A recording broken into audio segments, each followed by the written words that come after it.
ક્યાંથી આવો છો દાદા? ઉપરથી.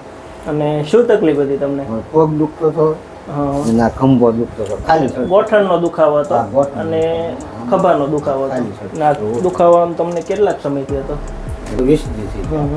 એટલે આમ દુખાવો થતો તો કામ કરવામાં શું તકલીફ પડતી તમને? હાલવાનું નથી અને ઉબળક બેહાય નહીં, ચાલવામાં તકલીફ પડતી, ઉબળક બેસાતું નહીં, હાથમાં ખાલી ચડતી, બરાબર? અને ઉઠવા બેઠવામાં ચાલવામાં તકલીફ પડતી, બરાબર? સારવાર જ આપી. હવે આમ તમને કેવું લાગે? 80-90% થઈ જાવ, 90% થઈ જાય.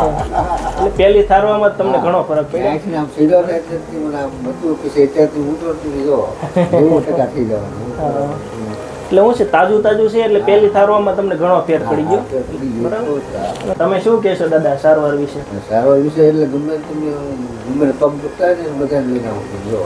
એટલે આમાં મેન ફાયદો એ જ છે કે કોઈ જાતની દવા નથી આપવાની, એટલે કોઈ આડઅસર નથી આ સારવારમાં. હવે દવાનો પાવર હોય ત્યાં સુધી રહે, પછી દવા પૂરી થાય એટલે પછી પાવર આવી જાય. બરાબર. દુખે દવા ઉગીને આવે છે. બરાબર. તમારો આ વિડીયો છે અમે યુટ્યુબ પર મૂકી શકીએ? એટલે શું છે તમારે જેવા કોઈ દર્દી હોય જેને આવો દુખાવો થતો હોય, જો જોવે તો એમને પણ ફાયદો થાય.